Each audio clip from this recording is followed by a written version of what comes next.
Hello there. This is Wes from Fundamental Games, and I'm here today with Glenn Ford from ManOKent Games, and he's brought to us a game called Moonflight, which is actually coming live on Kickstarter later this month, September 2019. Uh, Yep. Glenn, you want to say something about yourself? Hi, yeah, my name's Glenn Ford. I'm lead designer for Moonflight and lead designer for ManOKent Games. Also worked on a tabletop game called Gaslands. I was lead developer on that. That's coming to its second printing this month now. And next year we'll have another game coming out from Osprey Games called A Billion Suns as well. So that's me. Got a bit of game design under your belt. This is not your first kick at the can. Yeah. What you're bringing to us today is a very interesting looking game called Moonflight, which is somewhere along the lines of Dominion, but it has a special mechanic that helps you unbuild your deck on the second half of the game. So I was very intrigued when I saw you post your print and play and encourage people to give it a try. So much so that I thought I'd throw it together on Tabletop Simulator. You guys were nice enough to give me some digital files to create this out of. So tell me about what made you think of creating Moonflight and turning it into an unbuilder. Mhm. Well, I love Dominion, obviously. The thing that I most admire about Dominion is the elegance of the central idea, the elegance of the deck building. The thing that runs the game is the thing that scores the game, and the thing that represents you, all within one central mechanic, one central idea. Um, and I kept playing other deck builders that have something else added on, because Dominion's great, but very often you get to the end of it and you just want a little bit more. You want just a few more turns. Your engine's running, and then the game closes up. And a lot of the other games that give you something else to do, something to explore, something to do with your deck, they end up giving you something else that isn't the deck building anymore. You've built the deck, and now you can attack somebody with it, or you can explore somewhere with it. And I wanted to find a way that the second half of the game could still have that elegance to it, that inherent deck building centered idea. Um, and for a while, I was anyway fiddling around with the idea of also at the end of Dominion, the scoring process where you have to go through your deck and add up your entire deck. Uh, so many times I ended up playing games of Dominion where you count through your deck and then the difference in points is 1 point, and then you have to go back through the deck again just to make absolutely certain. And I kind of felt like, okay, what is there a way I could only score the cards I happen to have in hand? I could have processed those cards in a certain way to plan for those cards, and if that happened, end game scoring would be instant, would be obvious. And sort of putting together those two ideas, I realised I didn't want to give people a deck to just take to pieces in Moonflight, because I didn't want to tell you what your deck should be, or how you should play it. I didn't want to give you a puzzle and then just have you have to take it apart. Um, and so those two parts coming together essentially built Moonflight. So the first half of Moonflight, it gives you the chance to build that deck still, and then the second half of Moonflight gives you something else to do, gives you a way of extending the engine that you spent that time building in the first half of the game, but it gives you something else that's still a deck builder. It still has that elegance, it still has that self contained set of mechanics, and it gives you an endpoint where you know instantly who's what. You only have to count up between 5 and 9 cards, and the whole game is sort of obvious to you at the end. Yeah, that's really what I liked about seeing your game is that you had that different concept built in. I mean, I'm a Dominion fan, and I've played basically. I think there's only 3 sets of Dominion that I don't own, and the space it takes up on my game shelf is ridiculous. But it's always cool to see something new hit the table and give it a try. So Yeah, hopefully it's trying to do something new and different. I mean, when I started designing it because I wanted to achieve those goals, and partway through designing, I did see a few board game geek polls about what people's favourite parts of deck builders are, And by pure luck, card trashing and deck culling are the most popular mechanics from deck builders amongst the respondents on board game geeks. So hopefully Because that they luck. really want a way to get rid of the cards that really aren't doing anything in the later game, right? Yes, yeah, the game, yeah, and well, hopefully the way that Moonflight works is, yeah, you want to get rid of those trash cards, but hopefully it's about dismantling an engine whilst it's running. So you're sawing the tree branch beneath you as as you're going along, and it's deciding which of the cards that you need to end up getting rid of you can actually do without before the point comes when if you trash it too early and you end up needing that part of the mechanic, or if you trash it too late and so you get caught with non-scoring cards in hand, hopefully is where some of the meat of the game ends up coming into play. So Yeah, and one of the other main differences is that you've created an asymmetric game where not only there's a general market that anybody can buy, yeah, and you each have your own individual decks that are kind of tailored towards this character card. So if we sure, look on the bottom left here, we've got Jack of Clay and Bones, yeah, and he's going to have a different playing style than the Jack of Name and words and Words. names, yeah, Words and names, yeah. yeah. So So in the final game there'll be 4 jacks. So the game can be up to 4 players. When you initially set up, you pick your jack, and that jack brings with it 24 cards in their individual marketplace. The jack has a set character ability, and that character ability will sync with the cards within their personal marketplace. Um, but you can still buy cards from each other's marketplace. You have an asymmetric marketplace, you have an asymmetric character, but you can still share the various cards. So if you think it's worth nipping a card out from the other player's marketplace, there is an availability to do it. There's a lot of protections in the game to help you protect your own marketplace from people just trying to steal out important cards from you. But you can just pop in and grab a little cheap card that the other person isn't bothered about and try and fit it into your own engine. excellent. Yeah, and I like that idea as well. Is that maybe I want to take a card because I think it'll do well in my deck, but maybe I want to take a card because it's really going to help your engine. So either way, it gives me a chance to influence your game instead of just mine. Yeah, yeah. So again, yeah, because so there is a bit more interaction because there are cards that are very valuable to a particular Jack's strategy. But you can cover yourself and protect yourself against people buying them. So you're not powerless against people just stealing your most important card because they got lucky. Um, So what we're going to do is we'll still talk about the game as we're playing, but we'll play through some rounds and see how far we can get in your deck builder here. And you'll see on the bottom left, I've got I'm going to be the Jack or Play and Bones. And so I start with a hand of 5 randomized cards out of a deck of 10 cards, which consists of 7 coins and 3 waste cards. Yeah, yeah. The fairly standard opening deck builder starter deck of 10 cards, 7 of which are good and 3 of which are bad. And then what do we have here? So these are the cards, and do I have to play every card, or can I conserve some from turn to turn? You can hold up to 1 card from turn to turn if you choose to. Certainly at the start of the game, there's very little point holding onto a single coin card or a single waste. Um, so yeah, you can hold on to a card, and later on, especially if certain powerful cards turn up, that can be worth doing. Um, but certainly at this point, it would be a fairly wasteful thing to do.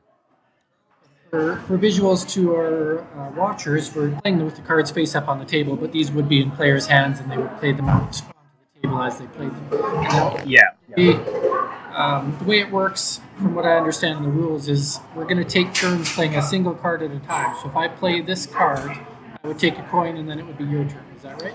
Yeah, so there are essentially 5 actions that you can take when it's your turn. You can play a card and perform its action. You can do what's called shopping, which is to spend a number of coins to purchase a marketplace card. You can perform an action called building. So some of the cards, particularly in words and names decks, can have cards put onto them which preserve them from turn to turn. You can use spend abilities that are in play. So, for example, the Jack of Words and Names has an ability to spend 1 coin in order to draw a card. So that's an action he has available so long as his character card's in play. So it'll always be in play. There are some other cards you end up purchasing that can also have spend abilities added in. And the last action you do is you can choose to pass. So technically a round of play doesn't end until both players have chosen to pass. So yeah, you perform one action each in turn. And so at the start of the game, it's playing a coin and taking a coin, and then going back and forth. So again, until you build up some powerful cards, the back and forth isn't super important, but it becomes more vital when you've got money on the table and cards that are really running. As your first action, play a coin. Then Yeah. I play a coin. You play a coin. Yeah. And at any point, we can purchase a card. Then. Yeah, so on any of these actions, we could choose instead to purchase a marketplace card instead of playing coin cards. But we're just going through playing coin cards because I haven't even looked at the marketplace yet, so I'm not sure. Now, when it comes to this waste card, is that a card I play and nothing happens, or does that have to stay in my hand, or do I? You can play it and nothing happens, or you can keep it in your hand and then get rid of it at the end of the turn. If you choose to play it and nothing happens, you could put off buying from the market stat. There's no real reason to do that. Waste cards are just deck cloggers, pretty much. There are probably cards that you could discard a card to draw a card, and they might be good fodder for that. So yeah, well, there are cards. Certainly, the Jack of Clay and Bones that you're playing is a sort of push your luck character. He tends to discard cards out off of his draw deck kindly because he's a cycler. So if you like push your luck strategies, you'll enjoy playing him because you often have a chance to blindly trash cards and blindly discard cards, which sometimes will be good, sometimes will put yourself into trouble. As an action, I could discard this card and draw a card, hoping to get a fifth coin this turn. No, yeah. So you can't discard a card unless something says you can discard a card. Talking about the Jack of Clay and Bones power. Yeah. So the Jack of Clay and Bones ability is that when he discards, he can draw a card. Oh, but I have to have something that tells me to discard. Yeah, discarding isn't a built-in ability that anybody can do with any card. So, for example, on your marketplace, you've got Shallow Grave on the left, which is discard 2 cards from the top of your draw deck. If Clay and Bones uses that, he discards 2 cards and then draws 2 cards because Shallow Grave discards 2 cards, and his ability lets him draw cards whenever he discards cards. So they match together. So anybody can buy Shallow Grave, and it will allow me to cycle through my deck to get to valuable cards I might have bought this turn more quickly. It would be card cycling for everybody. For Clay and Bones, it's both card cycling and card drawing. It becomes a little bit more powerful for him than the other characters. Yeah, for sure. And so for your guy then, it says spend 1 coin token to draw 1. That's a bit different. You could spend a coin anytime you want. Yeah, so I have that spend ability in play at all times. So whenever I want to, I can, as one of my actions, spend one of my coins to draw a card. That's partly because words and names as cards are dependent on how many cards he already has in hand. So, for example, just at my marketplace, yeah. So my middle marketplace card at the moment is a card called Call. Is if 5+ cards in hand, draw 2. So, if I had that in my opening hand of 5 cards, I couldn't play it and draw 2 because I'd play it and then I'd have 4 cards in hand and I wouldn't be able to draw 2. But if I use my spend ability to draw a card, so I've got 6 in hand, then I play Call, I still have 5 in hand and I end up drawing 2 more. Yeah. So Words and Names' ability to buy extra draws isn't very handy in and of itself because one coin for one draw is a bit expensive. But because he needs extra cards in hand to trigger his other card abilities, it makes those cards easier for him to trigger than other people who might have stolen them out of his marketplace, essentially. Good. So I have my 4 coins. You have your 4 coins, and then Yeah. the waste card. I could now, let's say it's because I know we kind of skipped through some turns. Here. If it's my turn, I can So decide to purchase a card. yeah, at this point, the smart thing for you to do would be to purchase a card. Um, so you've got Shallow Grave, Rise Up, and Long Goodbye. So I think we have the whole table flipped, do we not? Because we should have the light side shown. uh, from where? No, we've got the correct side up. The Long Okay. Goodbye is your first half of the game card, and the Long Walk is the second half version. So yeah, you've got the right sides up. So you've got Shallow Grave that discards 2 from draw deck and lets you therefore draw 2. Longer Bite to discard 4 and therefore draw 4. Or Rise Up, which lets you draw a card from the discard stack. So again, if you played Shallow Grave and discarded 2 cards from your draw deck and then drew 2 cards and then realised that one of the cards you just discarded you wanted, having Rise Up lets you then reclaim cards from your discard pile. So Playing Bones manipulates the discard pile as well as fueling the discard pile. To truly take advantage of that. Now, when I zoom in, I'm seeing the dark on the top and the white on the bottom. You're seeing So differently? I'm seeing the dark writing and the light background when I zoom in, and the light writing and the dark background at the bottom when I zoom in, which is the way it should be. So when I zoom in, I'm seeing that Shallow Grave. So if I zoom in on the far left card, Yes. Shallow Grave is uppermost on that card. When I zoom with the Alt button, that's what I see. But when I hover over it, I see buried deep on the top. Okay. Yeah. Either way, we're playing with the white side up right now, and so this game Oh is yeah. really focused on the flip card mechanic, which is really cool. Sure. First half of the game, the only cards effects that matter are the lighter side. Yeah. As Glenn said, I could purchase Shallow Grave, Rise Up, or Long Goodbye, and the cost of that card is next to that skull symbol. Is that Yeah. Yep. So yeah, it's the right? cost. Yeah, the cost is the leftmost number, and then the rightmost numbers would be setting and scoring. And none of your cards have numbers for either of those at the moment. Purchase Shallow Grave for 2, and I'll go into my discard. Sure. Yep. And then it'll be your turn. Yep. So I'm gonna pick up lesson. Which is this card? This card pile for 3 coins. Go back to my turn to place an action, and this keeps on happening until we're both done our action. Yeah, until we both made pass actions, and then that rounds over. We go to the reset. I might spend 5 coins to get a card that'll get me 3 coins later. There's only 2 of these cards in the game, so to me that sounds like it's valuable. Go to my discard pile. Yeah, I mean, yeah, they are more powerful cards, and also because they're in the centre, they're available to everybody. But it depends if that particular card matches in with your strategy, obviously.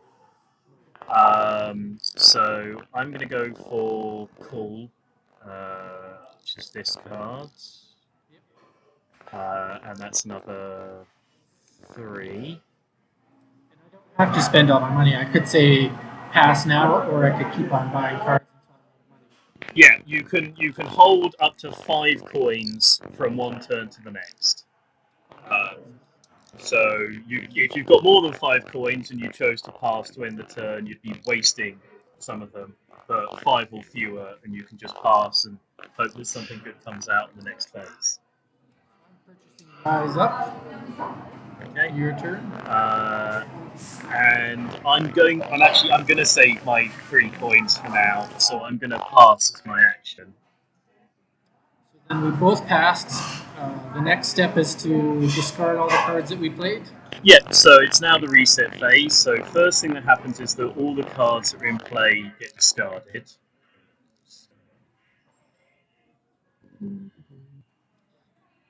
Making it slightly less neat up. Yep, there you go. And then the next thing that happens is that we deal out from the market stacks. So And this is the one where you're very particular about it in the rules because it impacts the future of the game and it impacts the turn later. yeah, so whenever a market stack is empty, so we've got 4 market stacks that are empty at the moment, you deal out 1 card from the market supply to each market stack. It doesn't matter which player has emptied a stack, everybody deals out 3 cards. So we've got 4 empty stacks, but if only you had emptied one of your stacks and I hadn't emptied any of mine, we would still deal out 3 cards each. So Now, do I cover up this stack or do I yes, create a new? you cover up the stack that you. Okay. I covered up my one, didn't I? Looks like it. Yeah, you've got your 3. So 21, 20. Yeah. So yeah, so you should cover up the existing stack. So again, if you are buying more quickly than an opponent, you can actually bury some of the more expensive cards underneath their other cards as the marketplace cycles through. Um, and remembering where the more expensive cards that you couldn't afford at the time have gone to can be an important part of future turns. And next we draw 5 cards from our draw deck. Yep. So this is all at the end of the turn, which will influence the game if somebody has ways to discard. So we draw our. So we draw our cards. There is a step, and again, it's less important in the early part of the game. I don't know how many turns we'll get through it. Is that if I had a card matching my suits currently in my hand, when I dealt out the market stacks, I could choose to return that card to my market stack. And the reason for that is if my market stack flips out a card that's really important for me, and I don't currently have the coins to buy it, but you do, I could return a card, a weaker or cheaper card that I bought earlier, back to the stack to cover the more expensive card, because you're only allowed to buy my cards one at a time. But I can, if I want to, buy multiple of my cards in one go. So if I did that, I could cover a card to protect it from you because you're a few coins ahead of me. And then if you came over to try and get to my expensive card and you bought the card and returned to the stack, I could then buy it from underneath that card. So it's a way of protecting yourself against people who hate buying your more important cards during the game. Really impact your ability to win if they take the one card. Yeah, Yeah, it means that if you plan ahead, you can cover yourself against the other player getting a little bit ahead of you.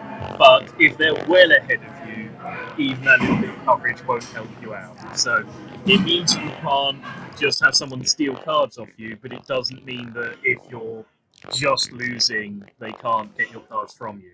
So okay, and so I'm that's the looking at one of reason. your cards here. You have a cool card on your side that says "Try to Forget," and at this point in the game, if you drew it, you'd only draw it. Yeah. On the turn, which happens later in the game, this card is going to let you draw 9 cards. Yes, and that's an interesting card because it looks an extremely good and extremely powerful card. But all of Words and Names' trashing abilities in the later half of the game are dependent on having exactly the right number of cards in their hand when they play their trashing cards. So, in actuality, if you play your draw 9 cards and end up with 15 cards in hand, and your trashing card says you can only trash if you have exactly 8 cards in hand, the draw 9 is a problem because you can't just discard cards in Moonflight.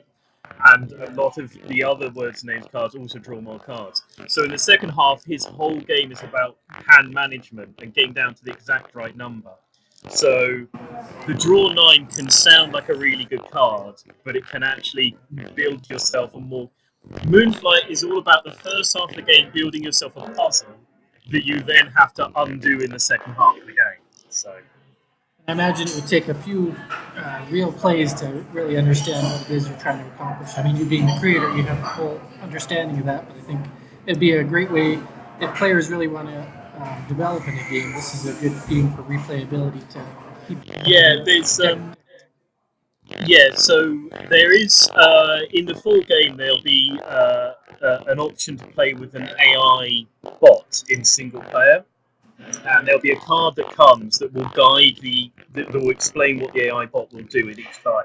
It specifies its order of buying cards, its order of playing cards. So on the first game, if you are a starter and you're playing somebody else who's a bit more familiar with the game, you can actually use that AI card as a little guide, because the AI card knows which cards are coming up for you, even if you don't. Other than that, yeah, learning your own deck is the sort of the first bit of mastery of Moonflight. Figuring out which cards in the other Jack's deck match into your playstyle is sort of the second step. So some cards from the other decks will actually be detrimental to you to have in your deck. Some of them are quite powerful. So yeah, there are layers of learning the game and figuring out quite how it interacts and how the various cards switch over to each other. But maybe we'll keep playing through this turn, and it keeps going where the player who played first at the beginning of the game goes first in each round. So player order switches back and forth. So I would actually go first in this turn. Yeah. There. Play. And I take a coin. So we can purchase more cards. And another coin. It might look a bit clunky on Tabletop Simulator, but when you're playing in real life, it's really fast to play cards at a time, right? Yeah.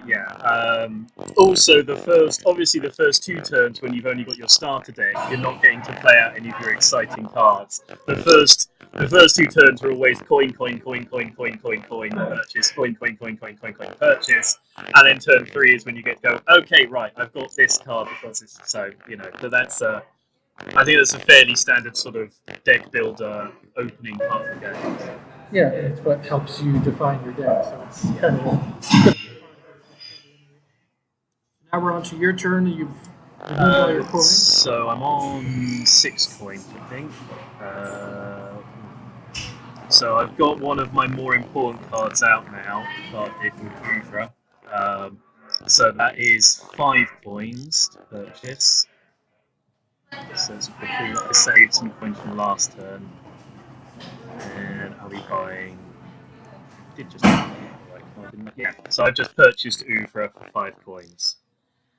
At the end of the game, I want to have some cards on the top right of these cards. Some cards have a point value, and that's really how you win. Yeah. Having those specific cards in your hand at the end of the game. Yeah, so you've got at the moment Cool the Living available on your left side stack, which is probably the most powerful card available to Clay and Bones. Cool the Living is very rare in that it scores prior to the turn.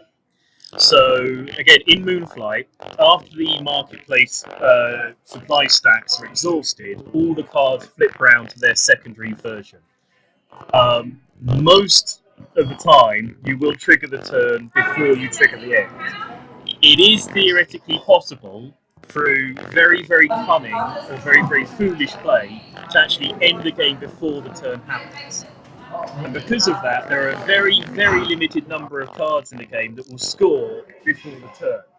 Call the Living, which has just popped up, is the only card in Clay and Bones' deck that will score prior to the turn. It also scores 3 post the turn, so it's a very high scoring card, and it has a very powerful effect to it, which lets you play cards out of the discard or trash stack, and any card out of the discard or trash stack, which is why it costs 6 coins to buy. Yeah. And because you only have 5 coins at the moment, 4 coins, you won't be able to buy it. And because I emptied my market stack, it will then get buried when we deal out on the next reset phase, and you'll have to plan to see if you can get back down to it. So For now, I know it's going to go away, and I'm just going sure. to buy that card for 1, and it's your turn. Okay, I'm going to pass because I've only got 1 coin left, and both of my every card I can buy is now more than 1 coin. Now that I bought this berry, I've unveiled a card that was already covered up. So there is a way, like you said, to get back to those cards. Yeah. Now for my waste cards, You can discard them during the reset phase. Although it's not a discard, it's a move, so it doesn't trigger Clay and Bones' ability. Alright, so we both pass the turn. We can grab them all. If you grab them all and press G, you can grab them all at the same time. Okay. There you go. I'm still getting the hang of Tabletop Simulator. So. That part of the phase, then we replenish our market stacks.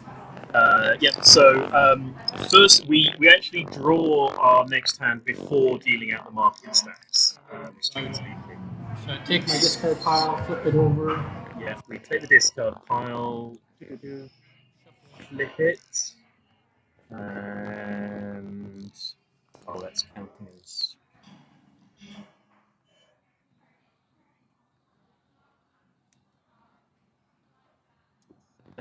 Shuffle. Hand of 5 cards.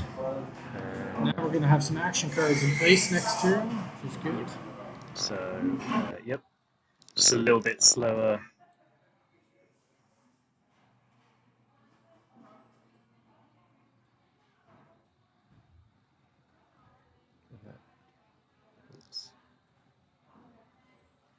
Okay, and so flipping those. Draw till we have 5, and then we do the market stack. Yeah, and then we flip it, deal out the market stack. Oops. And it's not until one of these 2 piles is empty that. Yeah. Once the supply is empty, that's when the turn triggers. For some reason, I'm picking up the entire deck of 19 cards there. If you hold the button too long, it'll pick up the whole deck. If you just kind of tap and drag quick, you'll. Right, okay. There we go. First last time, and you still have that option of moving 1 from hand to each market stack of a match. Yeah, so that's why we draw our hands before dealing out the market stack. So one of the benefits of Bury might be that I could use it to hide a card. Yeah, so because it's a nice cheap card. If, for example, Take It With You is another of your scoring cards. If I had, say, 4 coins and I was going first and you only had 3, I would be able to get to buy your card before you would, unless you covered it with Berry. In this case, like, you're going first and I've only got 1 coin, so yeah. I could play a card like Bury, and it says I discard a card from the draw deck. So does that trigger my ability? Yep, so you discard a card direct from your draw deck into your discard pile. Just one. So that gets discarded, and then this is why Clay and Bones is a push-up character. And then you get to draw a card, having done a discard. But if because you've got Rise Up, you can still draw the card that you just discarded. So although he's a push your luck character, he can cover himself with his other. The deck is built to allow him to cover himself against unfortunate discards. Okay, so I've pulled Ouvra, so I'm going to put that into play as my action. So it's your. My Rise Up, and I will get my riches back. Exactly. Yeah, that's exactly it. It's your turn. Okay, so I've got a card. I've played Ouvra, which is an interesting one to have come out because it has an ability where on the right-hand side it's got a 1 in its setting ability. What that means is that I can take another card, pop it on top of Ouvra, and when we come to the reset phase, I'll get rid of the card I put on top of Ouvra instead of Ouvra. That's an ability called Building and then setting the card. That means that Ouvra will stay in play during the reset phase when I come to draw my hand. which is important because its ability is to increase my hand limit by 2. So if I discarded it along with all the other cards in play, it would never do anything. And so there are certain cards you can keep running with cheaper, less useful cards by using that setting ability. So I've used the build ability to set my waste onto Oeuvre, so the waste will be discarded and not Oeuvre during the reset phase. Or you're going to start the next round with that already. That will remain in play, to the next round, and it will mean that I now have a hand limit of 7 cards, so I'll draw 7 instead of 5. Yeah. So I've started to build up Words and Names' engine of hand expansion and card management with that card. Yep. Redeem my 3 coins. Yep. And it'll be your turn. So I've only got waste and single coin cards, so it'll be a coin. Coin. Here I can play. It'll discard 2 cards from here, and then I will draw 2 cards. Yeah. Yeah, that's exactly it. So then it would be your turn to redeem your last coin. Yeah. And it would be my turn again. I could play Bury, discard a card from the draw deck. Yep. I will draw a card with my ability. Yep. And then I get to keep on going. So I've got 3 coins, so I yeah. could purchase something, and I will purchase coal. For my 3 coins. And then yes, I'm gonna have to pass for each of my. Oopsie daisy. I'm gonna have to pass for each of my remaining turns. So you may as well. So that brings me up to 9 coins because I'll play each of my coin cards. Yep. With 9 coins, I could actually take a look at your market and decide if I want to pilfer something from there after I buy one of my own. You could, but again, because you've got take it with you over there on the left-hand stack. Yeah. It's a scoring card at the end of the game, and they're very precious. So, and also underneath to buy that one. And also, you know that underneath it is Call the Wake the Dead, Call the Living, which is you want to get you want to dig down to that card at some point. But again, you're on 4 coins, so you can't currently afford it.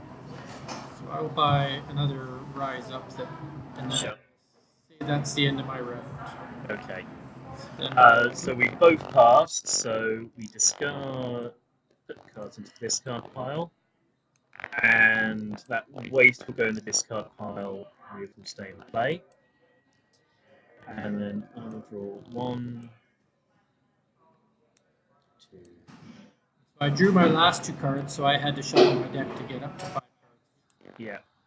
Meanwhile, you're going to draw up to 7 cards because of your special. Yep, because I've got Uber in play, so. You get to play first. 7. So that's my hand. There we go. So what have I got? Lesson call. Okay, so I'll play call, which is if 5 or more cards in hand, draw 2. So I've just played it. I now got 6 cards in hand, so I'll get to draw 2 cards. So over, and so I'm going to need to.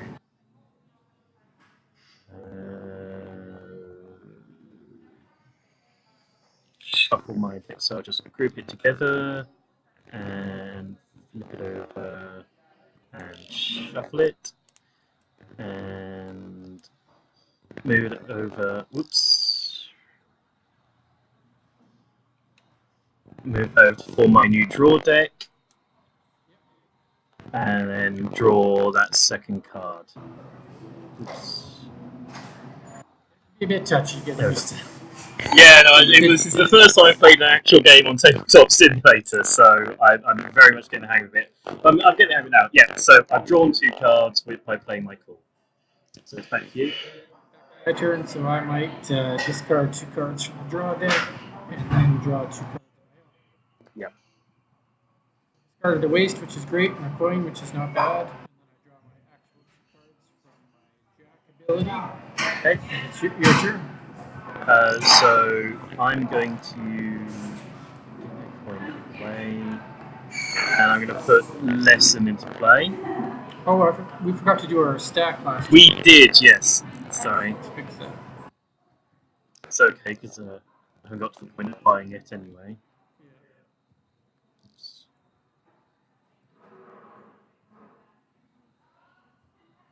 There we go. Okay, so I've just put lesson into play as my action, so it's over to you. Coins, your turn. Oh, it doesn't go to the discard pile, right? No, it goes into play. Yeah. So you can end up playing all of your cards and not being able to. So if, for example, all of your cards are in play and you play a card that draws cards, that ability ends up being wasted because you don't have any draw deck left.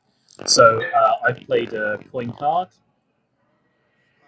Spend 1 coin to buy Fury. Okay. Playing another coin card over here. Play another coin card. So another coin for a coin. Spend 6 to buy this card. You said is important. Yes, it's a very powerful and important card for you. So playing another coin. I'll play a coin. Okay, and then playing another coin. Draw deck. Card. And then I'm gonna build to set these two cards to my lesson and my own, because they both have stability values. So I can do that to keep them in play. And then next hand I'll draw 8 cards as my hand limit rather than just 7. Queen. Like, yeah, it gets going eventually, so. I'll play a coin. Okay, I've got discard. I'm going to spend 3 cards, sorry, 3 coins to buy call. I will spend bury again, so discard a card. It's your turn. I'm going to pass because I've only got 2 coins and I'd rather save them for the next turn. So I'll buy a coin, and then Grave Robber's worth 2 points later. I want to get that eventually. Yeah. So I will pass. And we group our cards together. So passing, yep. So that goes over there. That goes over there. That goes over there. And then I draw my hand limit of 8 cards.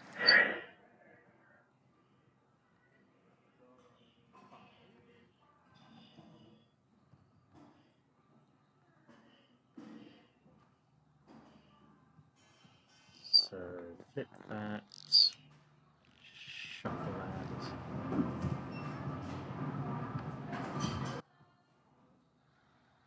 Finish my stack, so I've got 9 cards left in my stack.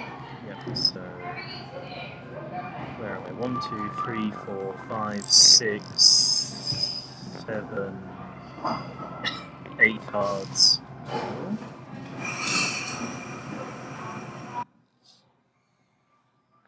Flip those over. Yep, and then I'll do my. Oops.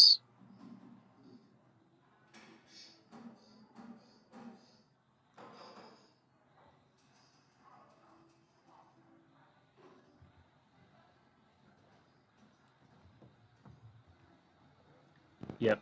Okay. Yeah. So earlier on I missed dealing a card out on one of the previous marketplace cards. Oh, okay. It's because I've got 10 in my deck. So I'll just quickly deal out an extra 1 now. It would have been on the. I think I remember when it happened. It was on the right hand side. Okay. So just deal that out there. Alright, and now who's first? I can't remember. So I'm first because this is the third turn. I think it's my turn first, but there will be a first player marker in the full game, so yeah, so it'll be physically easy to remember. Okay, so I've got call, 5 or more cards in hand or 2, so I'll play that. Draw 2 cards. Okay. If I play a card like Take It With You, I can trash my waste so it'll never come back. Yes. So yeah, you're the only character who can trash before the turn, because Plain Bones is the grave digger, so he has a little bit of trashing ability, and that card is how you could trigger the end before the turn. So if you manage to pick up that card very early on and trash down to 5 cards before the turn happened, and you had Call the Living, you could win with 5 cards, scoring a total of 2 before the turn. But it's fairly unusual to have that happen, and you have to have quite some nerve because to be able to do it, you have to only buy 2 cards and hope that you get round to them before the other people can trigger the turn. So. Shooting for the Moonflight, so to speak. It kind of yes, yeah. There is a certain amount of that to it, where you're sort of you're very much pushing your luck on doing it. But it's an extra thing that people can push for. It's an entirely different route to victory, so it gives you another option. So I played Cool again to draw 2 cards. I'm going to. I've only got one card in my discard. I could draw that card, but that doesn't make sense. Sorry. I don't want to. So I'll play a coin. Your turn. Okie dokie. So again, I've got another call. So sorry, I'm putting those in the discard stack. I shouldn't be. So I play call to draw 1 card. Now those are the 2 calls that I've actually played. So this is an example where I've got no discard stack and no draw deck. All of my cards are in hand or in play at the moment. So just to the turn triggers, sorry, the end triggers when a player has all of their cards in hand and no discard stack and no draw deck, but only during the reset phase. So my being in that position now doesn't trigger the end. It only ever triggers in the reset phase, because otherwise you could short circuit the game, and the game actually does make you unbuild before triggering the end, rather than just drawing all of your cards in some sort of massive draw pile. Okay, so it's your action. Play a coin. Yep. Go ahead. Okay, so I'm going to set these 2 waste cards to the lesson and the oeuvre. Yep. So that will keep those in play till the next round again. Choose to keep Rise up in my hand for next turn, correct? If you want to, you can keep a hold of that and just pass. Well, I'm going to buy the other Take It With You because I have 5 coins. Sure. It's your turn. Okay, so I've got coin. Yeah. Okay, so I've got what is it? 1, 2, 3, 4, 5, 6 more coins there. So if you're going to be passing, I'll just quickly.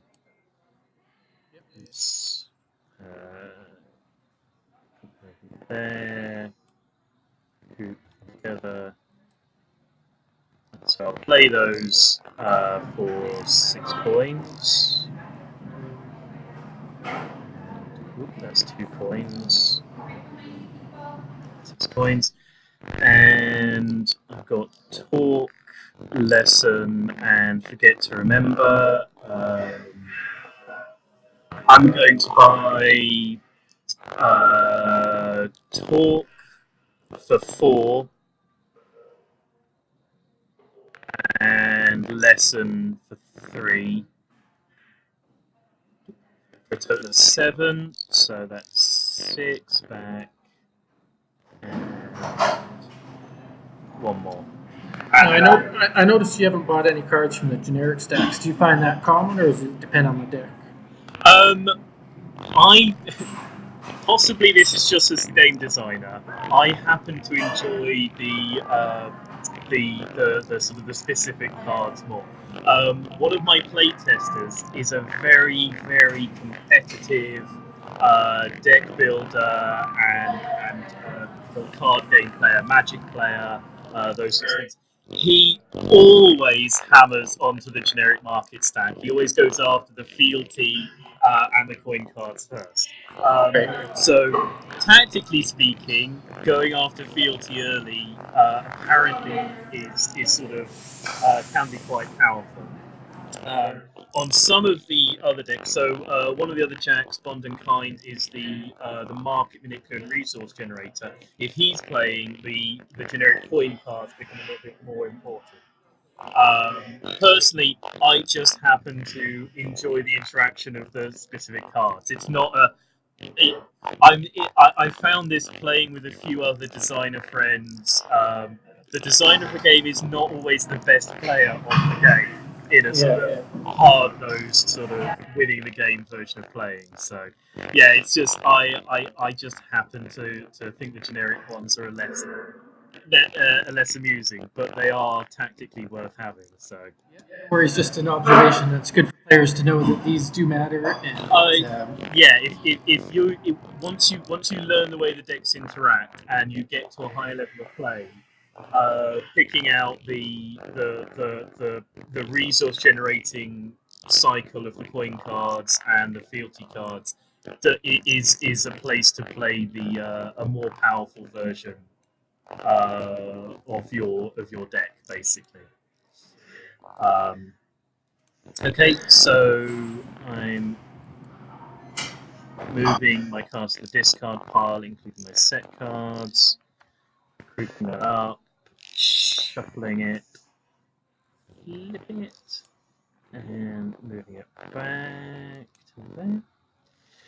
So 1, 2, 3, 4, 5, 6. replenished my market. I've drawn my hand. You're drawing your super big hand. Yeah. So flip those guys. Flip those guys. Flip that guy. Oh, damn it. Okay, and then flip him over, flip him over, flip him over. There we go. Okay. So I will draw a card from the discard stack. I'm going to draw. Take it with you. Okay. There, and it's your turn. I will put lesson into play. Okay. Trash a card from my hand. I'll trash another waste. Okay. I'll play Call, which lets me draw 2 cards. Oops. Discard 2 cards from my deck. And I will draw 2 cards. Your turn. So what do I got there? I'll play Call again. Cards, and more cards. Yeah, well, as I say, the words and names is the comboing, chaining, card drawing powerhouse. His whole game is about hand management more than anything else, whereas Clay and Bones is more about managing the discards. Discarding a card from the draw deck to draw a card. Your turn.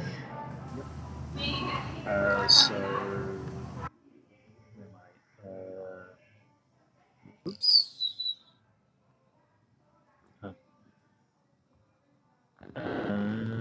So I'm going to play Forget to Remember. which lets me discard a card in play. So I'm going to discard one of the pool cards that I played. So how does that? Because I can't draw a card that's in play. But if I draw cards later on, Then you can. I could cycle that back through again. Play Call the Living, and I will play my 3 coins. So I have to play it right away, so I get my 3 coins right away. Yeah. So I'm going to build to my stable cards. Putting those 3 on top of there. My coin.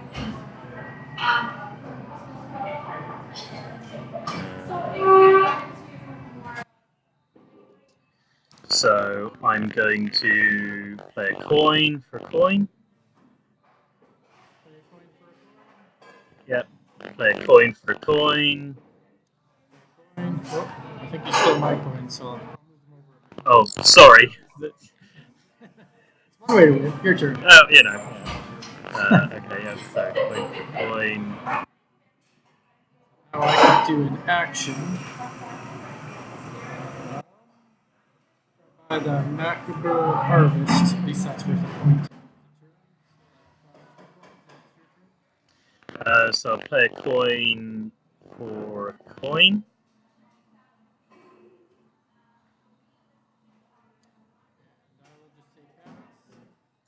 Okay, so I'm going to buy Talk for 4 coins. So that's 4 coins there. So Talk's going to discard. And I'm going to buy Lesson for 3 coins.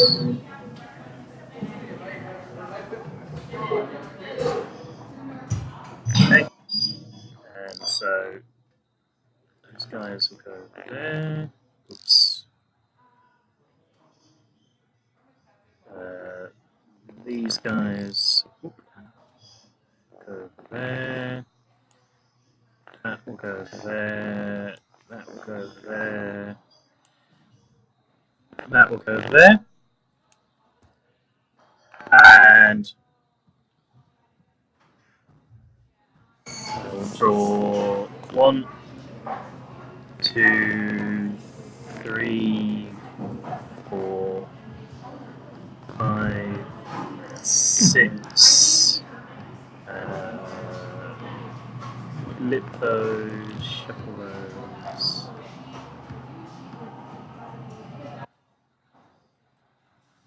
7, 8.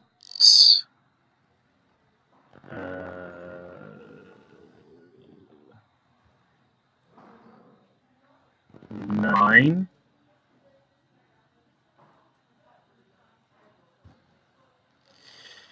And 3 cards left in our stack. See? yep, so it's close to the turn. Oops. Keep getting the flipping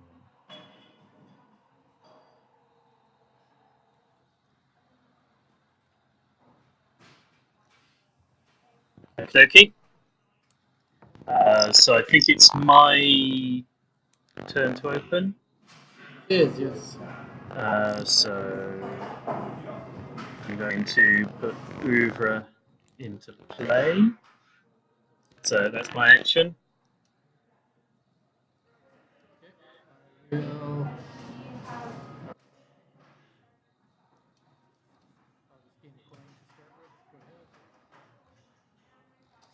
Okay, I will play Talk. Just going to pop it over here for now because I've got so many cards. So Talk is going to be draw 3. 7 cards, 7 plus. Yep. And I will discard a card from the draw deck. And I will draw cards. Your turn. I'll play Call, which is going to be draw 2.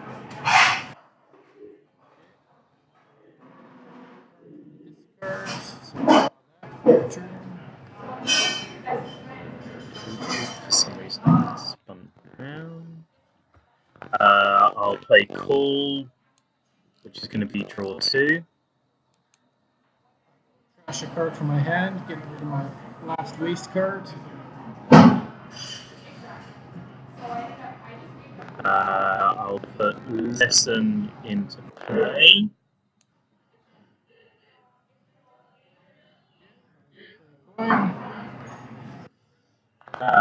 I will play. Where am I? 1, 2, 3, 4, 5. I'll play Talk, which is going to be draw 3 cards.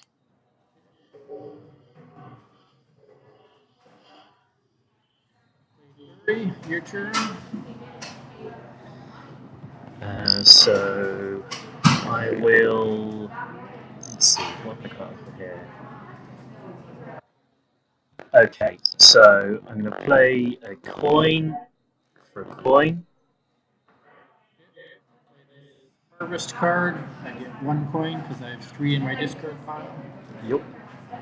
I'll play a coin for a coin.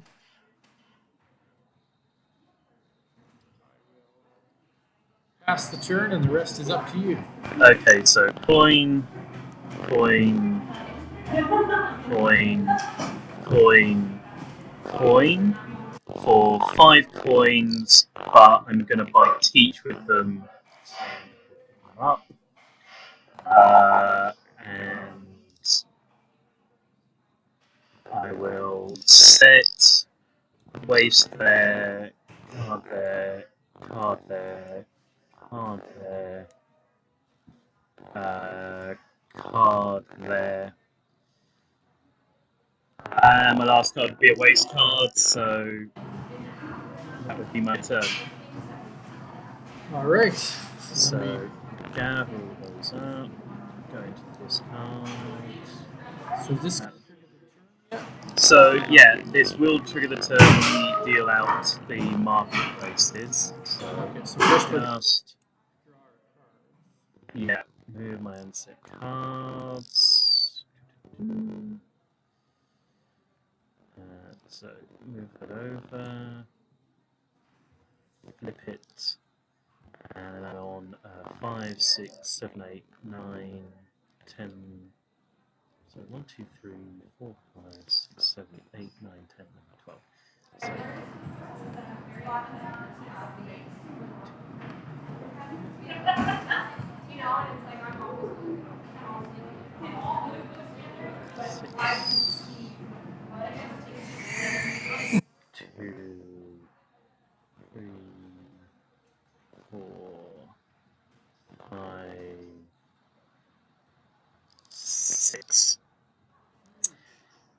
yeah, but the thing is, the cards that let me do this won't do it anymore after turns. I've got 1 turn of having my full 12 cards starting hand, and then it'll go down to 9 cards, which is still okay. But okay. So we've cleared all the market supply stacks, so that means that the turn triggers. So when the turn triggers, every single card in the game spins through 180 degrees and triggers the new abilities that will be listed on the other end of the card. Right. So I'll turn my cards. So Includes our character cards. yeah, it includes the character cards.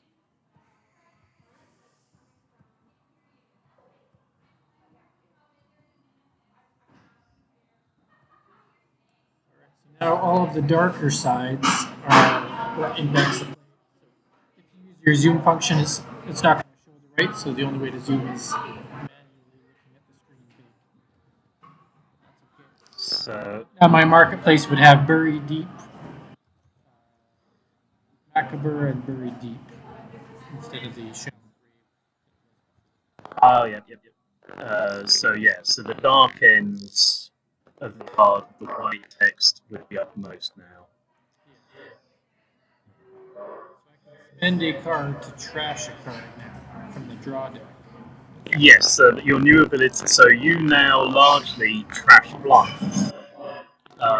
but you have various cards that let you search through your trash pile and recover cards. So the card that I said was very important, the Call the Living, is now Wake the Dead. Wake the Dead is draw any card in your trash stack. So you could dig out a card that you accidentally trashed. So you have a choice. You can either, for example, play a card that trashes 4 of the discard pile when you don't have the card that can reclaim useful cards at trash pile. Risk trashing a scoring card and then having hard work to dig down to it, or you can wait until you've got the right cards to trash at the right time. It's just it depends how much you want to sort of push your luck with that character. Uh, At the end of the game, I only get points for what's in my hand. you only get points what's in your hand. So the end of the game is triggered by one player having no discard pile and no draw deck during the reset phase. So if you're the one that triggers that, you're more likely to have sculpted your hand down to your perfect scoring hand, and hopefully you'll catch the player with some 0 scoring cards still in their hand. You may have a dozen cards, but you might not have any points in those dozen cards. Well, yeah. At the moment I've got, it so happens in this hand, 3, 4. I haven't had 4 points in this 12-card hand, but I won't have a 12-card hand when the end happens. I'll have a smaller hand anyway. So I would play a card. I might play. Let's say I spend very deep. I'll put 4 cards right into the trash for my draw deck. Yeah. Right? That, and that. For better or for worse. So Together. yeah. And I lost my Wake the Dead. So you've trashed a high-scoring card there, but you should then have other cards that I think I think you picked up a Grave Robber or Grave Digger, which allows you to move cards to the top of the trash stack, and then your Go Down has become Rise Up, which returns card out the trash stack. So you can still reclaim cards from your trash stack. Okay, so I've got.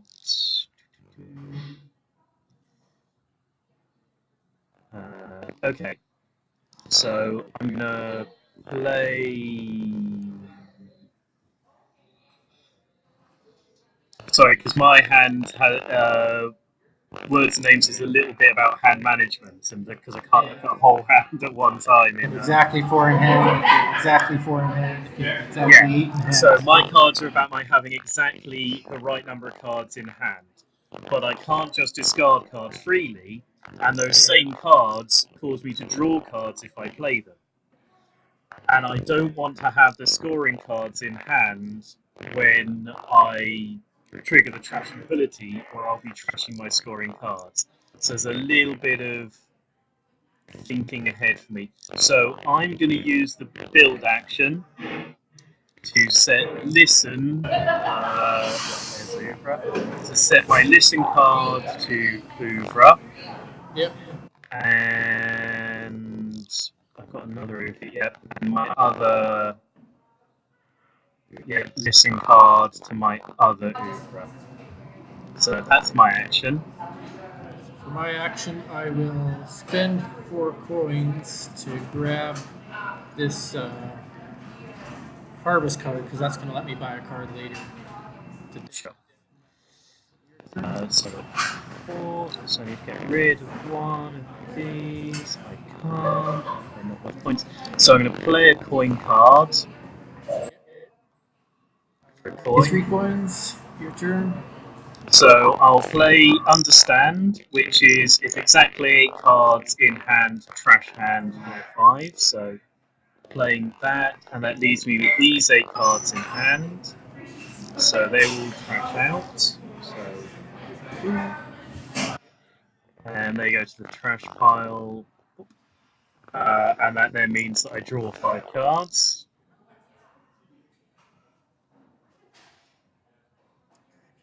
part made you draw cards?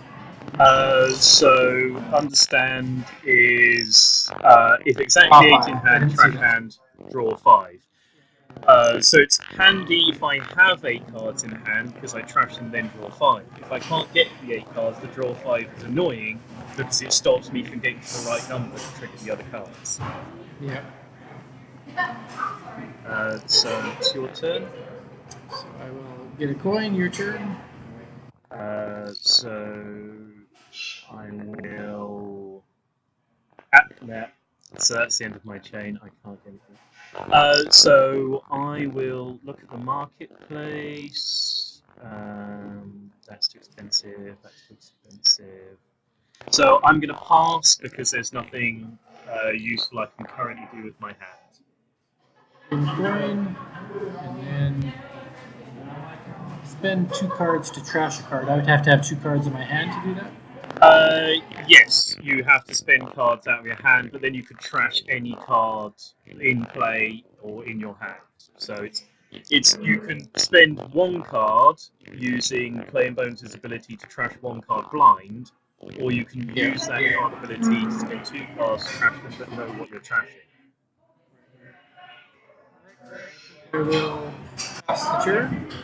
Okay, so I'm passing, so into the reset, so discarding, keeping that card.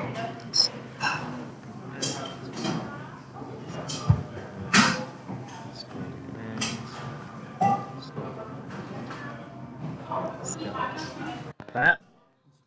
Now we don't do anything with the marketplace anymore. No, because there's no stacks that are empty, and we don't have any supplies to replenish it with anyway. Oh, I've still got. Oh, that's my draw deck. So I've only got 1 card of my draw deck. So draw that. So 1. So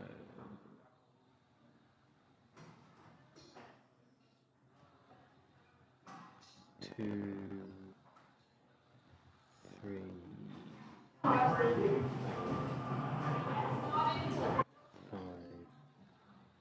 6,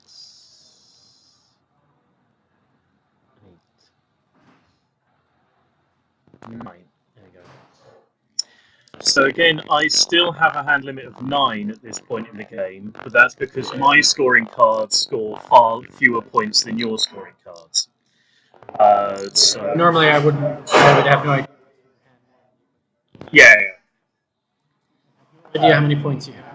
yeah. So yeah, but the card you trashed earlier that scores 3, I have no cards that score 3. So I need to have 9 cards in my hand to have any hope of scoring. Actually, I've dealt myself 3, 4, 5. I dealt myself a card too many.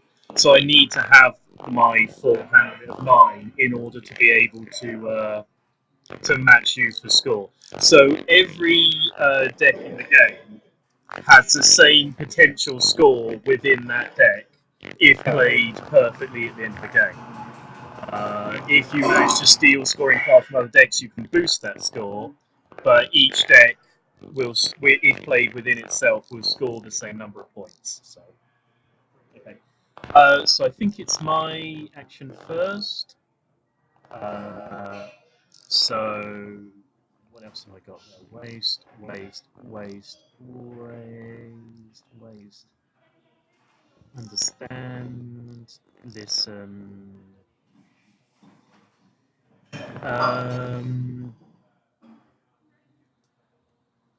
So let's discard 1. So I'm going to play Remember to Forget, which lets me discard a card, and I'm going to discard Understand. My turn. Yep, that's your turn. Alright, so I can spend 2 cards to trash a card. So I can spend. So to spend a card, it goes into your discard pile. So I spend that, and I will trash a coin. So your turn. So I'm going to set forget to remember, and here to my 2 oeuvres that's still in play. So it's your turn. I'll push my luck and go for very deep, and I'm gonna trash all 4 of these cards. Let's see what I've done to myself. Okay. So, not too. You haven't trashed any scoring cards at least. And I'll play listen, which is of exactly 4 in hand, trash hand. So I'll trash these. Whoops. So I'll play listen, which will trash. What? Close to the bottom, it automatically goes into your hand. Okay, so playing listen to trash these 4 cards. And that one. So group this together. Move into my trash stack. And I'll draw 2 cards because that's the other effect of listen. My turn. Yep, so it's your turn. More cards to draw. I could try purchasing a card that's worth points. What do you have? You got a card that costs 6. If I wanted to buy the card Power from that general stack, that'd be worth a point if I had it later. Yep, so yeah, all the power does is that it scores you a point at the end of the game. Oh, but that costs 7. Well, yeah, again, power is cheaper before the turn because it's useless before the turn and scores at the end of the game, so. I'll actually just pass the turn. I'm not going to do anything else. Okay, I'm going to play Learnt, which lets me move a card in my hand to the draw deck.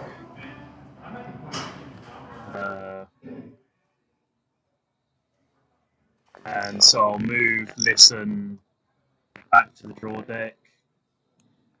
And that's me done, so my hand's empty. Cards.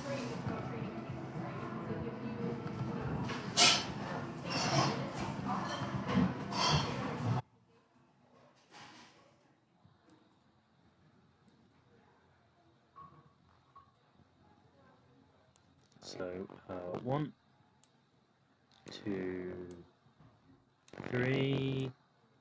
It might be.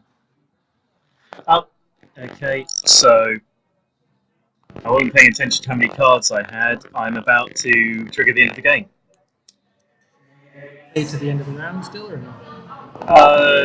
No. It ends in the reset phase. So I'm drawing because I've still got the 2 oeuvres in play. I'm drawing 9 cards. There we go. So I've got no discard stack, no draw deck. My entire deck is in my hand, which is these 9 cards. So that triggers the end. These cards I wouldn't have had in my hand. So yeah, so you've got those 5 cards in your hand. Those and those are the cards you score. So because you didn't get down for your deck, you'll have these coin cards that aren't going to score. So I've got 1, 2, 3, 4, 5, 6, 7. So I've got a score of 8. So I've got. Where do you get your point value from? Just in the what should be the top right, but the white value in the bottom in the corner of the card. So understand is worth 2.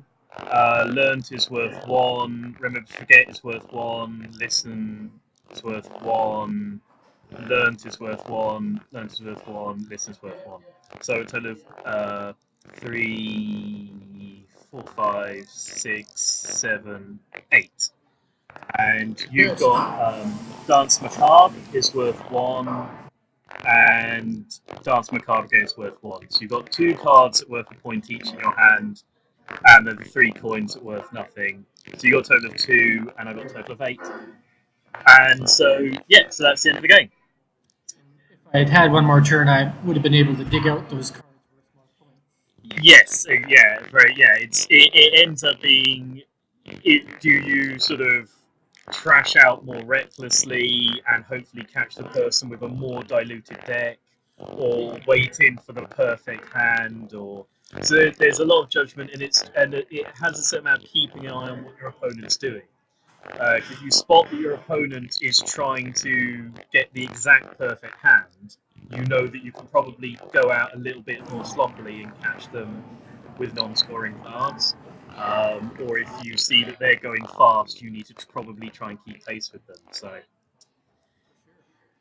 there we go. And it can be hard to decipher too, because when you're drawing as many cards as you do, I don't know if you're going to intentionally keep your discard pile going, or if you're going to let it run dry so you can trigger the end. Yeah, Keep so an eye on things that way. it means that you've got a lot to do, but you've got to very much keep an eye on the opponent. It's not just, although you do have a certain bit of interaction in the marketplace. It's not a game where you're both gonna the game's gonna end at a set point, so you're basically the other person's just a score marker. In Moonflight, the other person is going to decide how long the game lasts or not. So you do have to keep an eye on them. If they suddenly start trashing really, really fast, you go, oh, okay, right, I see, I've got to react to that. So it has a bit more interaction on that side of things, I think. Awesome. Okay. Yeah, and I noticed so many of your cards have small sketches of artwork, and this is kind of the design for the game. Who's your Yeah. So my artist is a guy called Henry Peters. I found him on DeviantArt for our last game, SSO, because he'd drawn a set of spaceship interiors. And I contacted a bunch of artists that had done spaceships, because SSO is a sci-fi spaceship set game, so I needed somebody who was going to do that. He was great for that, and I was hoping I'd be able to work with him again. And I sent a rough sketch of Jack Clay and Bones, asking, because the idea of Moonflight's world is it's an eternal, ageless sort of fairy town where they play Moonflight within the courts. So a lot of the artwork has references from Celtic art. So, for example, Clay and Bones, the way his legs are wrapped around each other are a reference to ancient Celtic figures in artwork that tend to have their limbs in knotwork patterns. And Words and Names is a reference to a figure that you see in Anglo-Saxon churches known as an acanthus leaf pattern man, where vines are coming out of the figure's mouth. It's a character who's being punished in the church for sins they did. So Words and Names is referencing that acanthus leaf pattern. So it's a very ancient Anglo-Saxon sort of pattern. Clay and Bones is sort of ancient Celtic pattern. I sent Henry Peters a sketch of Clay and Bones. I said, "Can you do this style of artwork? Can you do this very old sort of Celtic pattern?" And the image that you've got for Clay and Bones is pretty much the first sketch he sent back to me to say, "Is this okay?" And I was like, "Hey, fantastic, brilliant!" I was very happy to be able to work with him again. And all the cards have these references within them to old tarot cards. So a lot of Clay and Bones cards have sort of little two-sided messages where on one side of the are card, reciprocal of each other. the figures are being buried in the cloak. So that's a reference to sort of old medieval playing cards that had sort of little moral lessons built into the card. So they have these little, and Words and Names, because he's the record keeper and storyteller. If you play out all of Words and Names' cards in a row, they tell a little story of how Words and Names goes from being the figure he is to possessing a new person and becoming the new Words and Names. So his cards are actually telling a little tale of a meeting and a becoming. So they all have a little bit of a theme and reference back to that artwork. So yeah, Henry Peters, he's on DeviantArt. He's a fantastic artist, and I've been immensely lucky to find him and work with him. He's done all the illustration on all of the cards pretty much. The coins, the card backs, everything. I've been very happy with him. Excellent. And with the game itself, is it cardboard coins that'll be included? So yeah, the coins will be punch out cards. All the cards will be tarot-sized cards. The Hopefully, depending on the stretch goals, um, I want the cards to be high card stock. Because our first game, SSO, was £10 including delivery. It was as much game as I could fit into a tiny box. Yeah. And because it's a game, SSO is a game about interacting with the players. It's a lot about voting and betrayal. The game itself was the sort of the minimum viable product. Because Moonflight, you're interacting with the cards before you interact with the other person. The cards are going to be a heavier stock, the linen finish. We're putting a stretch goal for a magnet catch box. We're putting a stretch goal for the first player marker to be hopefully plastic. And if we get far enough, I'd like to do a metal first player marker. But other than that, yeah, the points will be card. The cards will be card. Yeah, it'll be a cards and counters game certainly. I had a pleasure playing this with you. It was really cool to see a full game play out. Yeah, yeah, yeah. I've tried to play a deck builder solo against myself before. That's how I normally do games, but it's really tough with deck builders. So I appreciate you taking the time to teach me your game and, Yeah, yeah. and to share a bit about it. Yeah, yeah. Moonfight has a couple of solo modes. So there is a mode where the AI and you basically play against yourself using the AI card. You can play it in scoring mode, and I've had a bit of feedback from some playtesters who have said that the AI mode's fine for learning the game if you're going to play solo and then go and play someone else. But the scoring mode is actually very tight and quite punishing for a solo mode. So I think a solo mode should be quite tough. So yeah, the scoring mode, if you're genuinely playing solo to play solo, is probably the one to go for. The AI mode, if you enjoy playing against AI, but it's maybe more of a training mode for going on playing other people. So Any last words you want to share with the potential audience, whoever happens to listen to this? the Kickstarter is September 18th until October 18th, but the game will be going on to www.manokentgames.com after that. But that's where you can catch up with all of our projects. I'm constantly putting out free print and plays for various things, particularly if people listening are miniatures gamers, skirmish gamers, not just deck builders and board gamers. Because I worked on Gasland, worked on A Billion Suns, which are miniatures tabletop games. I put out a lot of free miniature skirmish gamers that are ideas that are too weird or unusual for us to be able to pitch to companies because our miniatures games are published by Osprey and companies like that.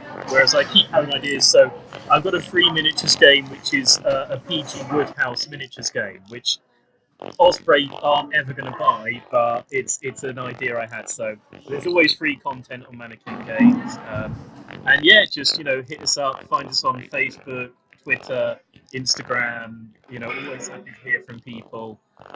Moonflight is up for a print and play and simulator. Anybody that gets feedback to me will get a playtest credit, and I'm always keen to get feedback and hopefully tweak the game just before it gets through to the end of that Kickstarter and hopefully gets published. Fantastic. Well, I hope some people do reach out to you, and we'll make sure we include some of these links directly in the YouTube video. Brilliant. I wish you all the best luck for your Kickstarter, and I'll be sure to make sure I'm backing it and following along. Fantastic, thanks. Well, great. Thanks for your time. And again, thanks so much for creating this on Tabletop Simulator, because it's not something I was ever familiar with, and this is all your work. So to anybody watching, Wes Woodbury, has done a huge favour to us at ManOKent Games for creating this, and look him up online. I know that you're being active in the community, and you're putting your feelers out to help people, and we really appreciate it. And it's a great thing you've done. Thanks for that, and have a wonderful day.